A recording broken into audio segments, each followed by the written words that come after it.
Hello friends, मैं हूं सन्मय प्रकाश और आप देख रहे हैं यूट्यूब चैनल सरकारी जॉब न्यूज़।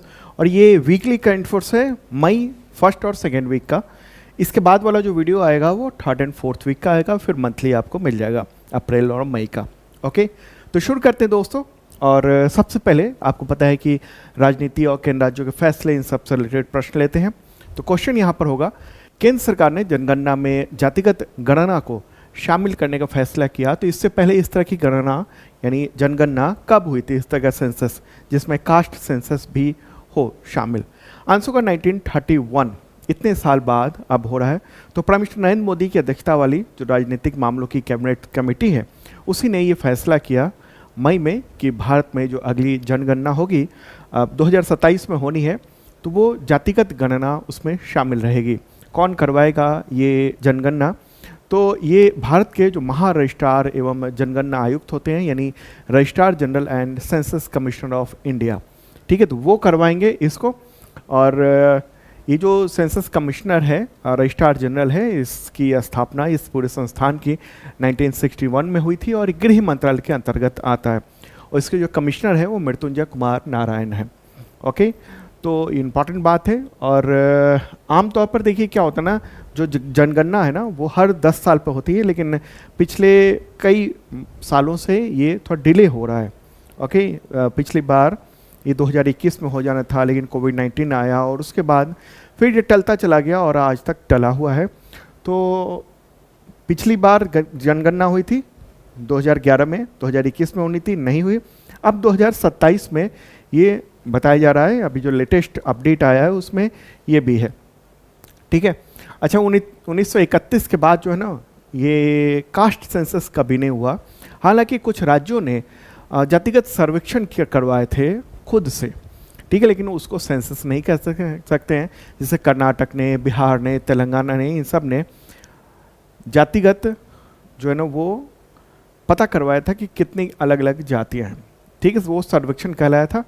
चलिए आगे बढ़ते हैं। मतदाता सूची से मृतकों का नाम ऑटोमेटिक हटाने के लिए भारत निर्वाचन आयोग ने इनमें से किसका डेटा इस्तेमाल करने का ऐलान किया? आंसर होगा रजिस्ट्रार जनरल, यानी भारत के महापंजीयक। तो उसी के ज़रिए अब क्या होगा कि नाम हटा दिया जाएगा ऑटोमेटिकली। जैसे ही वहाँ मतलब उसका डेटा वो लेकर तुरंत ही ये हटा दिया जाएगा। ओके, तो इसमें बहुत सारी जो मेहनत है वो कम हो जाएगी इसके ज़रिए, क्योंकि फिर पहले छटाई होती थी, वो होगी, लेकिन अब आसानी से चूँकि मृत्यु प्रमाण पत्र लेंगे और वो तो registrar general of India in census के पास रिकॉर्ड हो जाएगा, वहाँ से डेटा चुनाव आयोग को मिल जाएगा। अगला क्वेश्चन यहाँ पर होगा, एनसीईआरटी की 7वीं कक्षा की जो टेक्स्ट बुक्स हैं यानी पाठ्य पुस्तक है, उनमें से किसका इतिहास मिटा दिया गया है, हटा दिया गया है? आंसर होगा ए और बी दोनों, यानी मुगल और दिल्ली सल्तनत हटा दिया गया है। एनसीईआरटी की 7वीं की जो कक्षा की ये टेक्स्ट बुक है, उसमें ये बड़ा बदलाव अब देखने को मिला है कि मुगल और दिल्ली सल्तनत अब नहीं पढ़ाया जाएगा।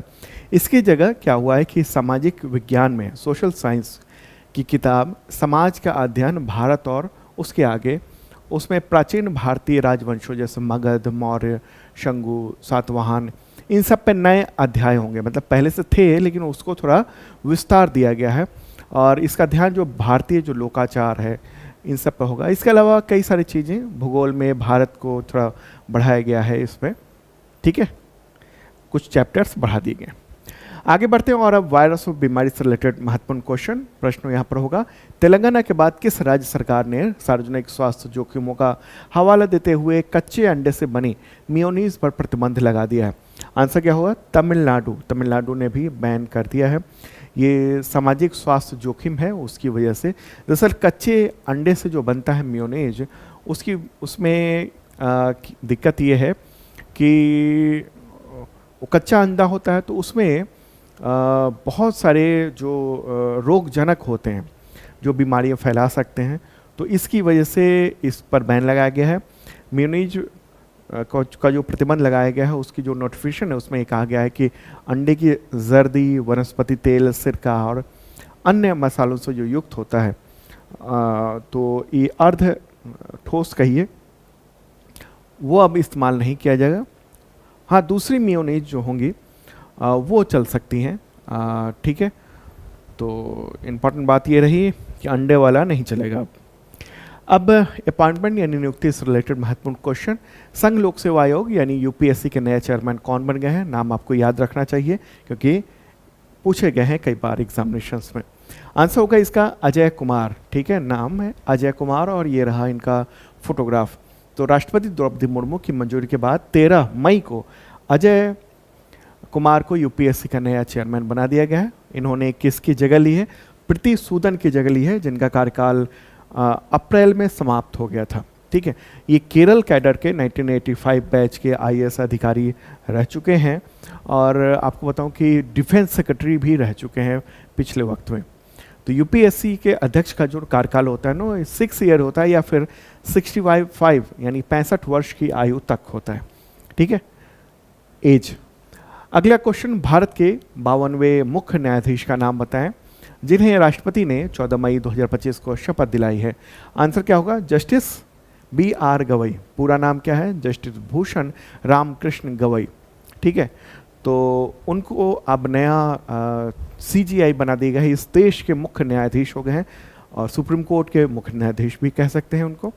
ठीक है, तो और एक और बात बताऊं कि वो भारत में न्यायिक शक्ति के शिखर पर पहुंचने वाले गणतंत्र इतिहास के पहले बौद्ध चीफ भी कहेंगे इनको। ठीक है, ये बौद्ध है और इनको दलित भी बताया जा रहा है। तो ये इस पद पर पहुंचने वाले ऐसे दूसरे दलित हैं जो CGI बने हैं। इससे पहले जस्टिस KG बालाकृष्णन 2007 में पहले दलित थे जो चीफ जस्टिस ऑफ इंडिया बने थे। तो देश के कुछ पिछले जो चीफ जस्टिस हैं, जैसे अभी वाले जो हैं वो BR गवई हो गए 52nd यानी 52वें। 51वें जस्टिस संजीव खन्ना थे। 50वें जस्टिस DY चंद्रचूड़ थे। उससे पहले जस्टिस UU ललित थे। उससे पहले जस्टिस NV रमना थे। उससे पहले जस्टिस शरद अरविंद बोबडे। उससे पहले रंजन गोगोई थे और दूसरे वगैरह थे। अगला क्वेश्चन, राष्ट्रपति ने राष्ट्रीय कानूनी सेवा प्राधिकरण यानी नालसा उसका कार्यकारी अध्यक्ष किसको नियुक्त किया है मई में? आंसर का जस्टिस सूर्यकांत। क्या नाम है? जस्टिस सूर्यकांत। ठीक है, सीनियरिटी में जस्टिस BR गवई के यानी CGI के ठीक बाद में है, तो उन्हीं को बनाया जाता है आमतौर पे। तो उन्हें बनाया गया है 14 मई को जो है ये फैसला किया गया है। ठीक है, राष्ट्रीय कानूनी सेवा प्राधिकरण, इसमें क्या होता है? ये प्राधिकरण जो है ना वो मदद करता है लोगों का ये कानूनी सेवा से रिलेटेड, यानी अगर किसी को कानूनी मदद नहीं मिल रही है या उसके पास पैसे नहीं है मुकदमा लड़ने के लिए, तो यहाँ से मदद दी जाती है। ओके, अगला क्वेश्चन लेंगे हम लोग। सूचना और प्रसारण मंत्रालय ने राष्ट्रीय फिल्म विकास निगम यानी NFDC का नया मैनेजिंग डायरेक्टर किसको नियुक्त कर दिया है? आंसर होगा प्रकाश मुदगल। क्या नाम है? प्रकाश मुदगल। वो भारतीय सूचना सेवा अधिकारी हैं। तो 5 मई को उनको राष्ट्रीय फिल्म विकास निगम यानी नेशनल फिल्म डेवलपमेंट कॉरपोरेशन उसका मैनेजिंग डायरेक्टर नियुक्त कर दिया गया है। ये NFDC है क्या? NFDC इसको फिल्मों के विकास के लिए भारत में बनाया गया था 1975 में। ठीक है, उद्देश्य यही है कि भारतीय सिनेमा विशेषकर जो क्षेत्रीय सिनेमा है, समानांतर सिनेमा है, तो उन सब के डेवलपमेंट किया जाए। इसका मुख्यालय मुंबई में है। अगला क्वेश्चन, नए पोप का नाम बताएं जिन्हें मई 2025 में चुना गया है। नाम क्या है? नाम है पोप लियो 14। ठीक है, पोप लियो 14। ये रहा फोटोग्राफ इनका। तो 8 मई को उनको चुना गया। वैसे इनका पुराना जो नाम है वो कार्डिनल रॉबर्ट फ्रांसिस प्रीवोस्ट था। या कहें रॉबर्ट फ्रांसिस प्रीवोस्ट था नाम, और पोप बनने के बाद नाम बदलना होता है, तो उन्होंने नया नाम लिया है पोप लियो 14। ठीक है, तो कैथोलिक चर्च के सबसे बड़े वो अधिकारी होते हैं। ईसाई धर्म में देखिए कई सारी शाखाएं होती हैं। क्रिश्चियनिटी में एक कैथोलिक होता है, प्रोटेस्टेंट होता है और ऑर्थोडॉक्स होते हैं। तो उसी में सबसे बड़ा जो समुदाय है ना कैथोलिक है, तो उसी के जो उच्चतम धार्मिक पदाधिकारी ये पोप बनाए हैं। ठीक है, इनका मुख्यालय कहाँ होता है? रोम में वेटिकन सिटी है, वहाँ पर होता है। अगला क्वेश्चन, भारतीय वायुसेना के नए उप प्रमुख कौन नियुक्त हुए हैं? यहाँ पर डिप्टी चीफ की बात हो रही है। आंसर का एयर मार्शल नर्मदेश्वर तिवारी। क्या नाम है? Air marshal Narmadeshwar Tiwari. तो उन्होंने एयर मार्शल एसपी धारकार की जगह ली है, जो कि 30 अप्रैल को रिटायर्ड हो गए थे। ठीक है, तो इनको vice chief of air staff बनाया गया है 2 मई को। अगला क्वेश्चन, ग्रामीण बैंकों के विलय के बाद बिहार ग्रामीण बैंक के पहले अध्यक्ष कौन बने हैं? आंसर का आशुतोष कुमार झा। आशुतोष कुमार झा। देखिए, बिहार में 2 ग्रामीण बैंक थे, उनका मर्जर किया गया, देश भर में मर्जर किया गया है अलग अलग राज्यों में। तो बिहार में क्या है, दक्षिण बिहार ग्रामीण बैंक और उत्तर बिहार ग्रामीण बैंक, उनका विलय कर दिया गया था 1 मई को। और इसके बाद जो गठन हुआ, बिहार ग्रामीण बैंक का गठन हुआ, और उसी के जो अब अध्यक्ष जो बना दिए गए हैं वो हैं आशुतोष कुमार झा। ठीक है, ग्रामीण बैंक का इसका मुख्यालय पटना में बनाया गया है। अगला question, national security advisory board यानी NSAB, तो उसके नए चेयरमैन कौन बन गए हैं? आंसर होगा आलोक जोशी। ठीक है, तो केंद्र सरकार ने 30 अप्रैल को ये राष्ट्रीय सुरक्षा सलाहकार बोर्ड यानी नेशनल सिक्योरिटी एडवाइजरी बोर्ड का पुनर्गठन किया है। और ये पुनर्गठन जो है ना, वो जम्मू कश्मीर के जो पहलगांव में आतंकी हमला हुआ था उसके बाद किया गया है। राष्ट्रीय सुरक्षा सलाहकार बोर्ड एक ऐसी संस्था है जो भारत की सुरक्षा से जुड़े हुए बड़े मुद्दों पर सरकार को सलाह देती है। ठीक है, तो इसमें अलग अलग मेंबर भी हैं, ये 3। ओके, चलिए आगे बढ़ते हैं। उससे पहले बताऊं कि पिछली बार जो अभी यूपीएससी प्रीलिम्स का एग्जामिनेशन हुआ, उसमें करंट फोर्स के ज़बरदस्त प्रश्न टकराए हैं धुआंधार सरकारी जॉब न्यूज़ के और शार्प लर्निंग ऐप से। ठीक है, तो वो आप वीडियो देख सकते हैं, इस वीडियो के डिस्क्रिप्शन मैंने दे दिया है, और ये वीडियो भी मैंने आपको दिखाया है इस तरीके से। देखिए, मैं इसमें बता रहा हूँ कि ये प्रश्न आए हैं, और इस तरीके से ये प्रश्न हमने जो पढ़ाए थे उसका वीडियो भी यहाँ पर दिया हुआ है। तो वीडियो ज़रूर देखिएगा, इस वीडियो का डिस्क्रिप्शन में है, और शार्प लर्निंग ऐप पर भी हमने वो दे दिया है। करीब 26 प्रश्न थे, उसमें से 24 के आसपास जो प्रश्न हैं वो सीधे सीधे टकराए हैं यूपीएससी के एग्जामिनेशंस में। तो आप शानदार तैयारी कर सकते हैं शार्प लर्निंग ऐप पर। ओके, 2 तरह के मेंबरशिप प्लान है, खासतौर पर करंट फोर्स के लिए। एक आईपीसीएस मेंबरशिप प्लान है जो कि यूपीएससी, इसके अलावा स्टेट पीसीएस, इन सब के लेवल का है, और दूसरा है बेसिक मेंबरशिप प्लान जो कि एसएससी, टीचर, रेलवे, पुलिस, इन सब के लेवल का है। तो इन सब में क्या है ना, करंट फोर्स की शानदार तैयारी कराई जाती है, पिछले 2 सालों के कंटेंट मिलते हैं, और अगले 1 साल तक यानी 365 दिनों तक अपडेट आपको मिलता रहेगा। तो देख सकते हैं शार्प लर्निंग ऐप पर।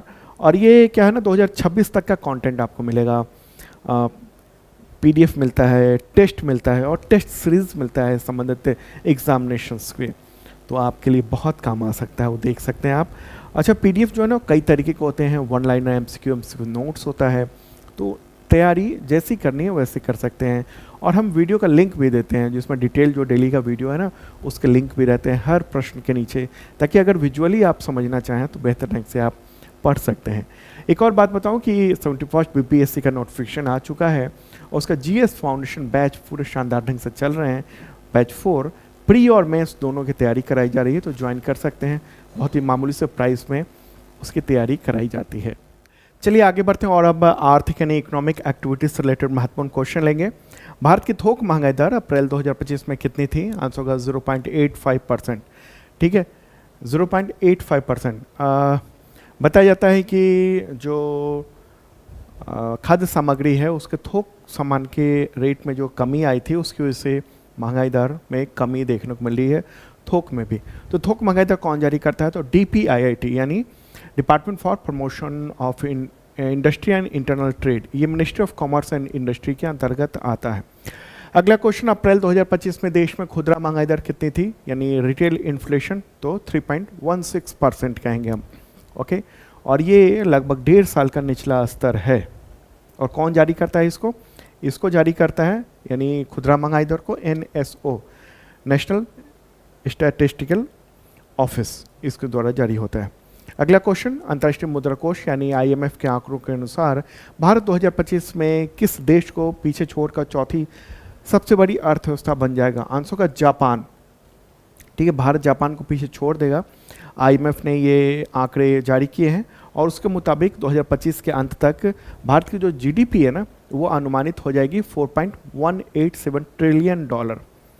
कितना? $4.187 ट्रिलियन। तो इसी के साथ ये जापान को पीछे छोड़ देगा। अभी नहीं छोड़ा है पीछे, लेकिन आने वाले वक्त में कुछ महीने में ये हो जाएगा। तो आईएमएफ जो ने उसी ने ये प्रोजेक्शन किया है, उसका हेडक्वार्टर कहाँ है? अमेरिका में है, ठीक है।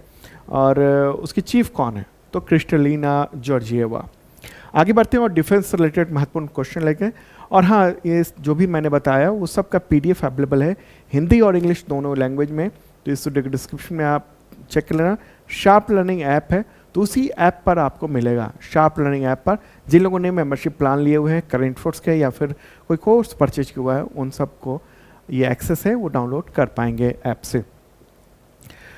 तो डिफेंस से रिलेटेड क्वेश्चन होगा। भारत ने पहलगाम हमले यानी कहें आतंकी हमले के बाद मई 2025 में पाकिस्तान और पीओके में आतंकी ठिकानों पर एयर स्ट्राइक किया। तो इस अभियान का क्या नाम था?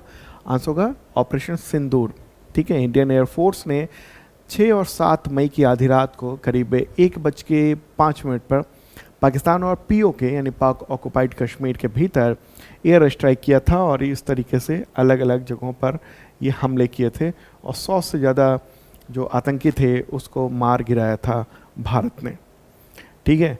और ये पहलगांव आतंकी हमले के 15 दिन बाद किया गया था ऑपरेशन सिंदूर। अगला क्वेश्चन होगा, ऑपरेशन सिंदूर के दौरान भारत की सुरक्षा कवच का प्रमुख हथियार S-400 किस देश से खरीदा गया था? आंसर होगा रूस से खरीदा गया था।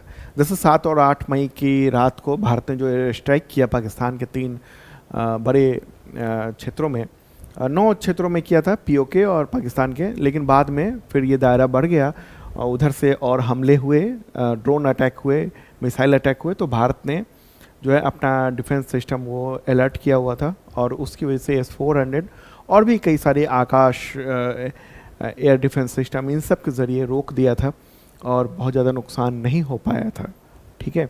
तो भारत ने जो है ना वो S-400 रशिया से ख़रीदा हुआ है। इसमें एक बैटरी में बहुत सारे इक्विपमेंट होते हैं, एक ज़बरदस्त रडार होता है जो 600 किलोमीटर तक का वो नज़र रखता है पूरा, और उसके बाद कमांड सेंटर होता है, फिर एक और रडार होता है जो और मिसाइल लॉन्चर होते हैं, अलग अलग तरह के मिसाइल लॉन्चर होते हैं, दूर के नज़दीक के, ये सब चीज़ें होती हैं। आगे बढ़ते हैं, अगला क्वेश्चन, ऑपरेशन सिंदूर के दौरान भारतीय हमले का प्रमुख हथियार हार्पी ड्रोन किस देश से खरीदा गया था? आंसर होगा इजराइल। ये जो ड्रोन है, और ड्रोन और मिसाइल का मिक्सअप कह सकते हैं इसको, लगातार 6 घंटे तक उड़ान भर सकता है 500 से 1000 किलोमीटर दूर तक, और ये सुसाइडल ड्रोन है, यानी जाता है और खुद को नष्ट कर लेता है, वहाँ विस्फोट कर देता है। अगला क्वेश्चन, हवाई हमलों से बचने के लिए केंद्र सरकार ने सभी राज्यों में 7 से 8 अप्रैल 2025 तक, मई 2025 तक, 7 से 8 मई 2025 तक नागरिक सुरक्षा के लिए मॉक ड्रिल करवाने को कहा। तो इससे पहले इस तरह की कब हुई थी मॉक ड्रिल? ठीक है, कब हुई थी भाई? तो उसका आंसर होगा 1971 में। ओके, 1971 में इससे पहले हुई थी, और ये मई में अभी 2025 में करवाई गई। जैसे जब तनाव बढ़ा उसके बाद हुआ कि मामला और बढ़ सकता है, तो उसके बाद फिर केंद्रीय गृह मंत्रालय ने जो है वो नागरिक सुरक्षा के लिए यानी सिविल डिफेंस के लिए ये मॉक ड्रिल कराया था 244 जिलों में, ताकि अगर कोई आपात स्थिति होती है तो वो जूझने के लिए लोग तैयार रहें, क्योंकि जंग जो है ना वो केवल बॉर्डर पे नहीं बल्कि पूरे देश में लड़ी जाती है, और हर आदमी उस वक्त मोड में होता है लड़ाई के। ठीक है, चलें आगे बढ़ते हैं, और अगला क्वेश्चन, भारत ने किस नदी पर बने सलाल डैम और बगलिहार जल विद्युत परियोजना बांध के गेट को मई 2025 में बंद कर दिया, जिससे पाकिस्तान की ओर पानी जाना बंद हो गया था? आंसर होगा चिनाब। चिनाब पर ये सलाल डैम था और उसको बंद कर दिया था कुछ वक्त के लिए। ओके, इसके अलावा रामबन में बगलिहार जल विद्युत जो बांध है उसको भी बंद कर दिया गया था। ठीक है, आगे बताएंगे और डिटेल में। चलिए आगे बढ़ते हैं, और अगला क्वेश्चन यहाँ पर लेते हैं।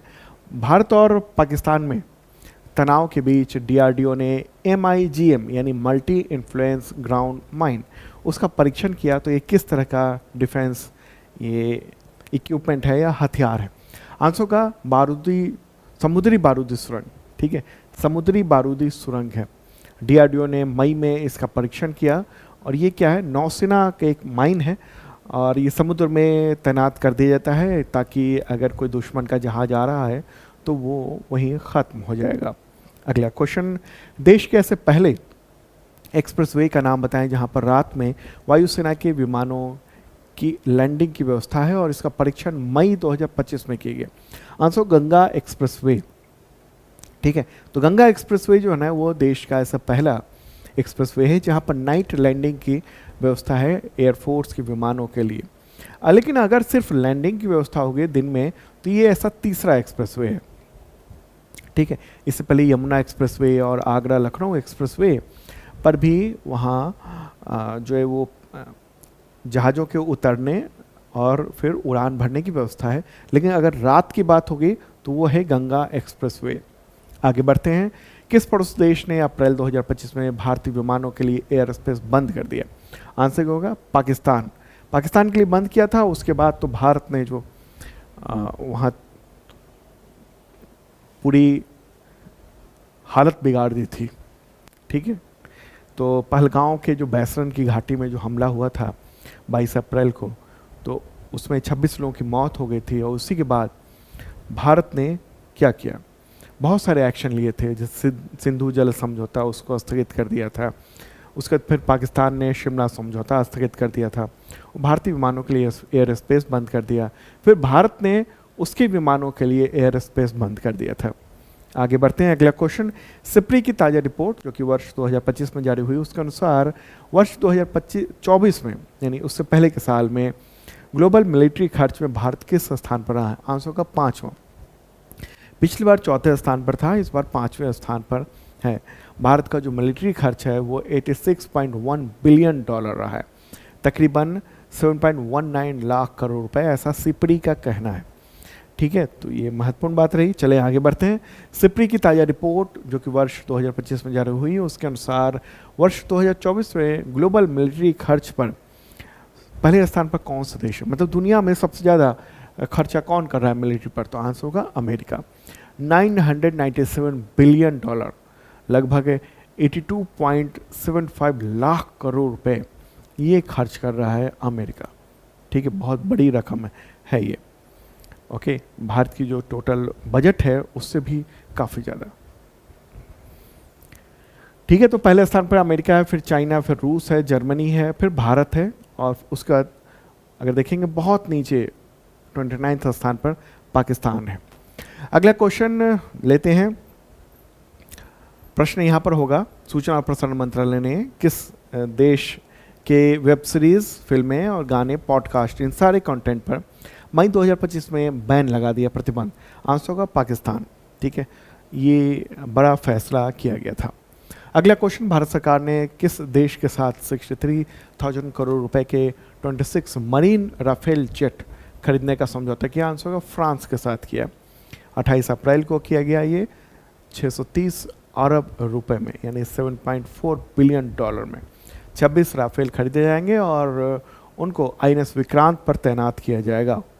ठीक है, अगला क्वेश्चन अब इवेंट से रिलेटेड लेंगे। प्रश्न होगा, वैसाख दिवस यानी 12 मई को एयरफोर्स का विशेष विमान सारनाथ के विहार से भगवान बुद्ध के पवित्र अवशेषों को किस देश में ले गया सीमित समय के लिए, सीमित अवधि के लिए?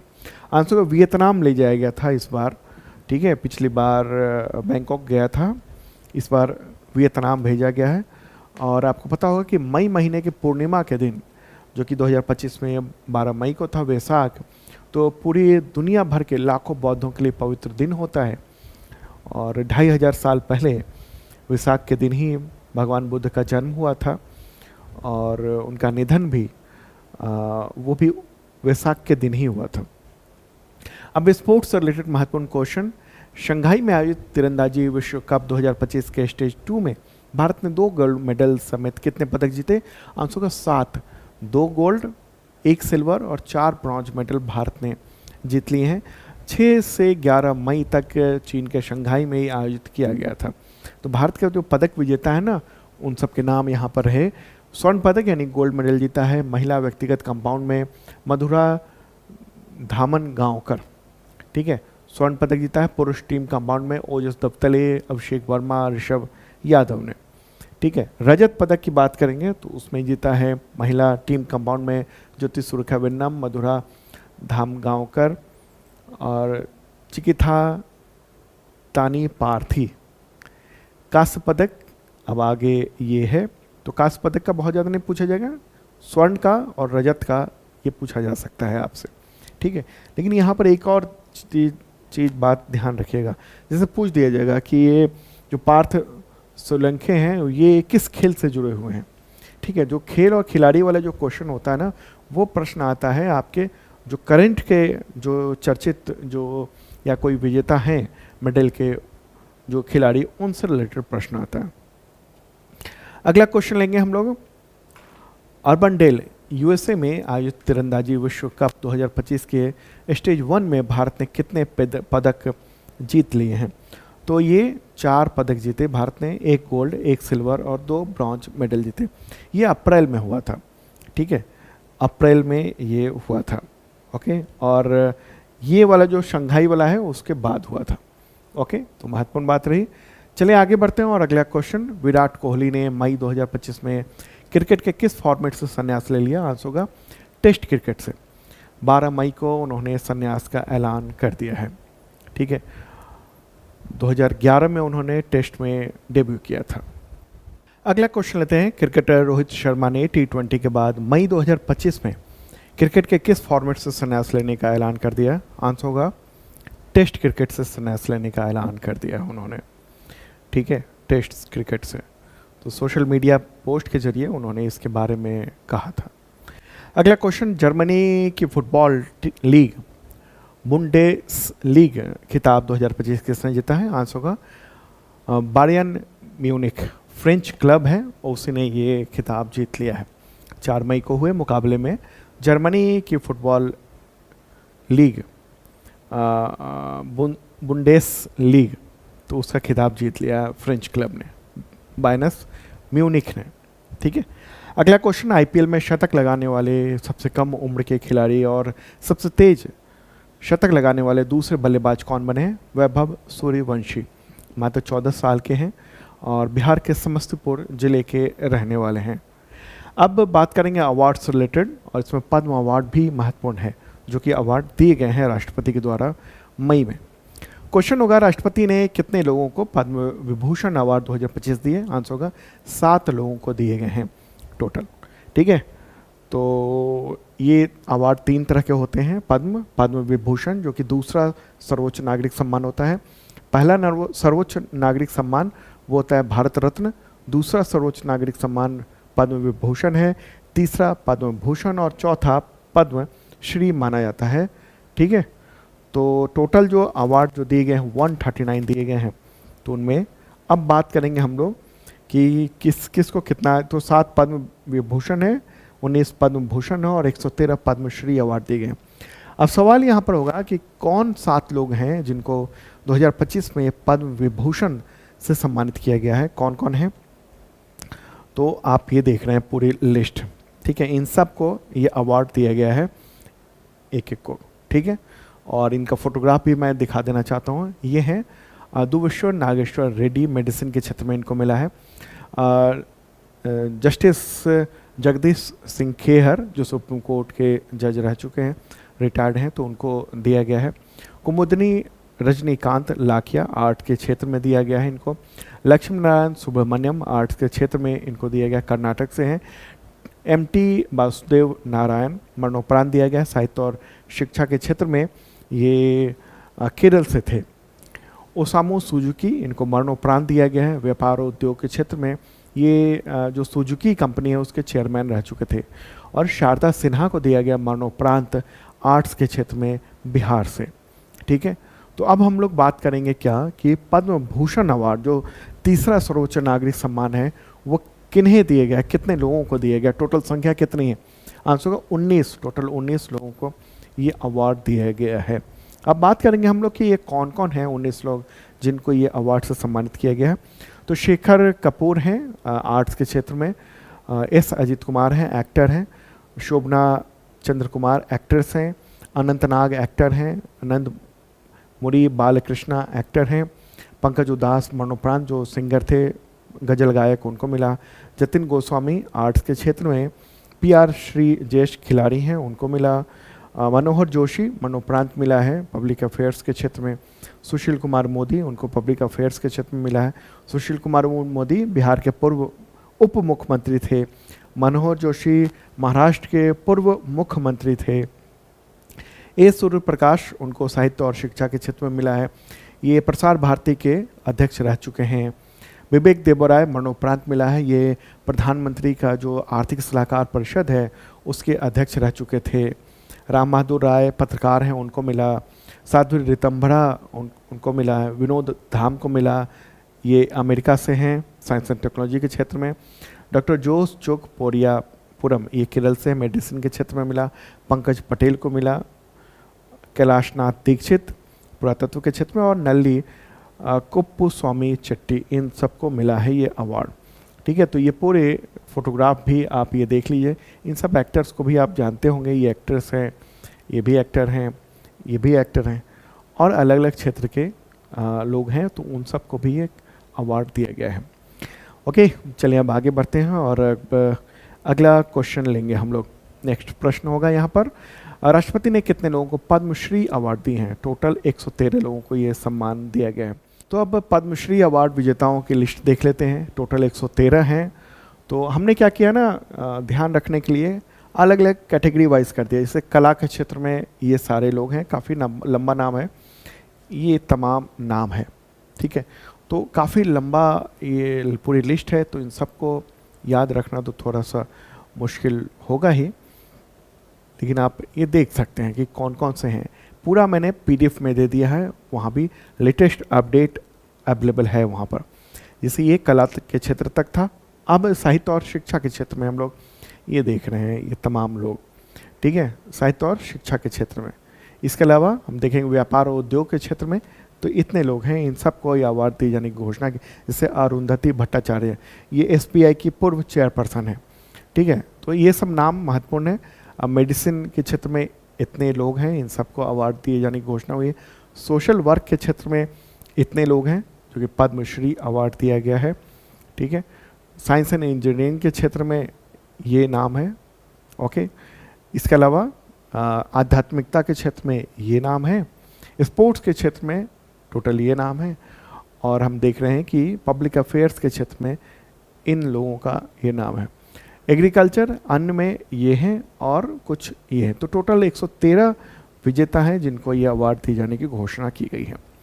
चलें आगे बढ़ते हैं और अगला क्वेश्चन लेंगे। सबसे ज़्यादा किस संस्थान को 4 पुलित्ज़र पुरस्कार 2025 मिला? आंसर होगा न्यूयॉर्क को मिला, न्यूयॉर्क टाइम्स को सबसे ज़्यादा मिला। और पूरी लिस्ट यहाँ पर ये देख रहे हैं, पुलित्ज़र पुरस्कार के ये पूरी लिस्ट है। देखिए, इसमें भारत से सीधा नाता नहीं है, लेकिन भारतीय मूल के कुछ लोग हैं, जैसे कविता सुराना, ये सार्वजनिक सेवा के क्षेत्र में मिला है। तो ये सब अवार्ड हैं। भारत से सीधा लिंक होता तो प्रश्न आपके एग्जामिनेशन के लिए महत्वपूर्ण होते हैं। सिंपली आप ये देख सकते हैं एक नज़र में। ठीक है, अगला क्वेश्चन लेंगे हम लोग। किस भारतीय फिल्म निर्माता को फ्रांसीसी सरकार ने प्रतिष्ठित ऑफिसिडोर डॉ ला यानी ऑर्डे दिस आर्ट एट दिस लेटर्स, इसको अंग्रेजी में इस तरह से भी कह सकते हैं, वो फ्रेंच में था। ये officer of the order of arts and letters, तो ये अवार्ड जो है ना वो दिया गया है। आंसर का पायल कपाड़िया, ये सम्मान मुंबई में जो फ्रांसीसी काउंसलेट है वहाँ पर दिया गया है। इससे पहले ये सम्मान अन्य लोगों को मिल चुका है अलग अलग वर्षों में, जैसे अमिताभ बच्चन, शाहरुख खान, लता मंगेशकर, इन सबको भी। अगला क्वेश्चन, लता दीनानाथ मंगेशकर पुरस्कार 2025 से किससे सम्मानित किया गया? आंसर होगा कुमार मंगलम बिरला को। ठीक है, आदित्य बिरला समूह है उसके अध्यक्ष हैं, उनको यह अवार्ड मिला है। अब बात करेंगे हम लोग इंडेक्स और सूचकांक से रिलेटेड महत्वपूर्ण। भारत के महापंजीयक द्वारा मई 2025 में जारी नमूना पंजीकरण प्रणाली यानी SRS रिपोर्ट 2021 के अनुसार भारत की कुल प्रजनन दर कितनी है? आंसर का 2.0, ये है भारत की कुल प्रजनन दर। 2.0 का मतलब क्या हुआ कि प्रजनन दर यानी जो कपल है यानी पति पत्नी हैं, तो उनके कितने बच्चे हैं एवरेज में। ठीक है, अभी जो प्रजनन दर चल रही है उसकी बात कर रहे हैं हम। ठीक है, तो ये बताया जा रहा है कि ये स्थिर बनी हुई है और 2020 से ये स्थिर बनी हुई है। ठीक है, 2020 में ये 2021 की रिपोर्ट है जो कि 2025 में जारी की गई है। ओके, तो जनसांख्यिकी बदलाव भी देखने को मिला है इस दौरान। हम अगर देखें तो 1 से 14 आयु का जो समूह है उसकी आबादी 41.2% से घटकर 24.8% हो गया है, जो आगे आने वाले वक्त में युवाओं की जो संख्या है वो कमी होगी कुछ दशक में, उसका एक संकेत देखने को मिल रहा है। 15 से 59 ईयर आयु समूह का जो पहले 53.4% था वो बढ़कर 66.2% पर आ गया है। जो कार्यशील आयु है उसमें वृद्धि हुई है, लेकिन आगे कुछ दशकों में जब ये बच्चे बड़े होंगे तब फिर युवाओं की संख्या बुजुर्गों की संख्या की तुलना में थोड़ी सी ज़्यादा कम देखने को मिले, कम देखने को, बुजुर्ग की संख्या बढ़ेगी आने वाले वक्त में। ठीक है, चलिए आगे बढ़ते हैं। अगला question, world press freedom index 2025 में पहले रैंक पर कौन सा देश है? आंसर का नार्वे है पहले देश स्थान पर। दूसरे स्थान पर कौन है? एस्टोनिया, फिर नीदरलैंड्स है, चौथे स्थान पर स्वीडन है, पांचवें पर फिनलैंड है। अब सवाल ये होगा कि वर्ल्ड प्रेस फ्रीडम इंडेक्स 2025 में भारत की रैंकिंग क्या है? 151, बहुत बुरी दशा है। किसने जारी की रिपोर्ट? तो रिपोर्टर्स विदाउट बॉर्डर्स यानी RSF के द्वारा ये जारी किया गया है। टोटल 180 देशों की रैंकिंग है। ओके, ये देख रहे हैं हम। अब बात करेंगे हम लोग विज्ञान और रिसर्च यानी साइंस एंड टेक्नोलॉजी से रिलेटेड महत्वपूर्ण प्रश्न। किस ई-कॉमर्स कंपनी ने अपना पहला कुइपर इंटरनेट सैटेलाइट अप्रैल 2025 में लॉन्च किया? आंसर होगा अमेजन। अमेजन ने ये कुइपर प्रोजेक्ट को के 27 सैटेलाइट को 28 अप्रैल को फ्लोरिडा के Cape Canaveral Space Force Station से लॉन्च किया 27 सैटेलाइट को, और ये हुआ है। ठीक है, तो अब ये भी जो है ना वो इंटरनेट जो है ना वो सैटेलाइट बेस्ड इंटरनेट देगा आने वाले वक्त में। अब कुछ महत्वपूर्ण लोगों के जो निधन हुए थे उन सबसे रिलेटेड क्वेश्चन। गिरिजा व्यास का निधन हो गया 1 मई 2025 को, तो किस प्रधानमंत्री के कार्यकाल में कैबिनेट मंत्री और राष्ट्रीय महिला आयोग की अध्यक्ष रह चुकी थी? आंसर का doctor Manmohan Singh. Senior Congress leader थी वो, मूलतः राजस्थान से थी, और राष्ट्रीय महिला आयोग यानी नेशनल वुमेन कमीशन या कहें नेशनल कमीशन फॉर वुमेन, तो उसकी अध्यक्ष रह चुकी थी फरवरी 2005 से अप्रैल 2011 तक। अब योजना से रिलेटेड महत्वपूर्ण क्वेश्चन। केंद्र सरकार ने किन 2 राज्यों को जोड़ने वाली शिलोंग सिलचर ग्रीनफील्ड कॉरिडोर परियोजना यानी ग्रीनफील्ड NH6 कॉरिडोर को मंजूरी दी है? आंसर का मेघालय और असम के बीच में। तो 30 अप्रैल को ये मंजूरी दी गई। मुख्य तौर पर जो पूर्वोत्तर भारत है और ख़ास तौर पर मेघालय और असम के बीच में जो कनेक्टिविटी है उसको और बेहतर किया जाए इसके लिए होगा। ये 166.8 किलोमीटर लंबा होगा, पहाड़ी इलाकों से ये गुजरेगा। महत्वपूर्ण बात रही। अगला क्वेश्चन, किस केंद्र शासित प्रदेश की सरकार ने 70 या उससे अधिक उम्र के वरिष्ठ नागरिकों को 10 लाख रुपए की मुफ्त हेल्थ कवर प्रावधान आयुष्मान वय वंदन योजना की शुरुआत की? आंसर का दिल्ली। हालांकि ये धीरे धीरे दूसरे राज्यों में भी शुरू हुआ है, यह उसकी बात चल रही है। अगला क्वेश्चन, भारत और किस देश ने कई वर्षों बाद जून 2025 में तीर्थयात्रियों के लिए कैलाश मानसरोवर यात्रा शुरू करने का फैसला किया? आंसर का चाइना। ठीक है, पवित्र ये धार्मिक स्थल है हिंदुओं के लिए भी, बौद्धों के लिए भी। तो वहाँ पर माना जाता है कि भगवान शिव और माता पार्वती का पवित्र स्थान है, और ये 30 मिलियन ईयर पुराना ये माना जाता है। जैन, बौद्ध, हिंदू, तिब्बती लोग के लिए ये बहुत ही धार्मिक मान्यता का ये पर्वत है। चलिए आगे बढ़ते हैं और अब बात करेंगे हम लोग अंतर्राष्ट्रीय संगठन से रिलेटेड महत्वपूर्ण क्वेश्चन लेते हैं। प्रश्न होगा, केंद्र सरकार ने किस अंतर्राष्ट्रीय संगठन के कार्यकारी निदेशक KV सुब्रमण्यम का कार्यकाल समय से पहले ही खत्म करके उसको वापस बुला लिया? आंसर का अंतर्राष्ट्रीय मुद्रा कोष यानी IMF। ठीक है, ये विवाद हो गया था और बहुत ही अप्रत्याशित घटनाक्रम देखने को मिला। ये जो बुक देख रहे हैं इंडिया एट 100, इसी बुक को माना जा रहा है विवाद शुरू हुआ था, फिर मामला बहुत सारा आगे बढ़ता चला गया और एक बैंक ने इसके करोड़ों रुपए के ये बुक खरीद लिए थे और माना जाता है कि वो गलत तरीके से था।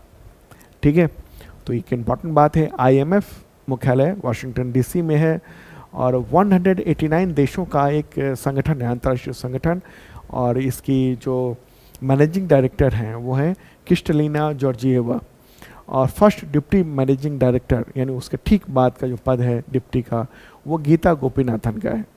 अब बात करेंगे विदेश से रिलेटेड महत्वपूर्ण क्वेश्चन। यमन के नए प्रधानमंत्री कौन नियुक्त किए गए हैं? आंसर होगा सलीम सालेह बिन ब्रिक। ठीक है, तो वहाँ की जो राष्ट्रपति परिषद है उसी ने ये नया प्राइम मिनिस्टर तय कर दिया है। देखिए यमन में क्या है ना, वहाँ गृह युद्ध चल रहा है यमन में। एक बार मैप के ज़रिए दिखाते हैं, ये प्यारा भारत है अपना, और ये जो है ना वो पश्चिम एशिया है, जिसको अमेरिका और यूरोप के लोग इसको मिडिल ईस्ट कहते हैं। तो उसी में ये पीला वाला जो देख रहे हैं आप, ये है यमन। ठीक है, ये एक तरह से दो हिस्से में अघोषित रूप से बट गया है। एक तरफ तो अमेरिकी परस्त सरकार की वो है, उसको सऊदी अरब सपोर्ट करता है, दूसरी तरफ यहाँ पर विद्रोहियों का जो है ना वो कब्जा है। ठीक है, तो इधर वाला जो हिस्सा है ना उसी के नए प्राइम मिनिस्टर अब बन गए हैं, और उनका नाम क्या है यमन के? आंसर होगा सलीम सालेह बिन ब्रिक। ओके, इसकी राजधानी सना है, और यहाँ पर जो मुद्रा चलती है वो यमनी रियाल चलती है। भाषा यहाँ पर अरबी बोली जाती है। अगला क्वेश्चन, सिंगापुर के प्राइम मिनिस्टर का नाम बताएं जिनकी पार्टी ने मई 2025 में जीत हासिल की और दूसरी बार इन्होंने पद संभाला। आंसर होगा लॉरेंस वोंग। 3 मई को उन्होंने जीत हासिल की, उनकी पार्टी ने, जो पीपल्स एक्शन पार्टी है PAP, उसी ने, और ये पार्टी लंबे समय से वहाँ पर काबिज है। एक बार सिंगापुर भी ले चलते हैं, बहुत छोटा सा देश है, प्यारा भारत रहा अपना, और इस तरफ आएंगे हम तो आपको सीधे मैप में नहीं दिखेगा, लेकिन यहाँ पर ये वाला जो हिस्सा है ये है सिंगापुर। यहाँ के जो राष्ट्रपति हैं उनका नाम है Tharman Shanmugaratnam. Prime minister Lawrence Wong जो कि दूसरी बार बने हैं, और सिंगापुर की राजधानी सिंगापुर सिटी है। मुद्रा यहाँ पर चलती है सिंगापुर डॉलर। आबादी करीब करीब 60 लाख के आसपास है, और यहाँ पर जो राष्ट्रीय भाषा है वो मलई है। और भी भाषाएं बोली जाती हैं, अंग्रेजी, तमिल, मलई। मलई तो वहाँ की राष्ट्रीय भाषा है ये, इसके अलावा अंग्रेजी, मंदारिनी, तमिल भी बोली जाती है वहाँ पर। ठीक है, और इसके पड़ोसी देश की बात करेंगे तो इधर जो है ना वो मलेशिया हो गया, और इस तरफ ये वाला जो हिस्सा हो गया ये इंडोनेशिया हो गया। अगला क्वेश्चन है, एंथनी अल्बनीज दोबारा किस देश के प्राइम मिनिस्टर चुने गए? आंसर होगा ऑस्ट्रेलिया के। 3 मई को वहाँ पर चुनाव हुआ था, उनकी लेबर पार्टी ने प्रचंड जीत हासिल की है। ठीक है, तो ऑस्ट्रेलिया, उसकी राजधानी क्या है? कैनबरा है। मुद्रा क्या है? ऑस्ट्रेलियाई डॉलर। अगला क्वेश्चन लेंगे हम लोग, भारतीय मूल की कमला प्रसाद बिसेसर की पार्टी ने किस देश में चुनाव जीता और दूसरी बार प्राइम मिनिस्टर बनी है?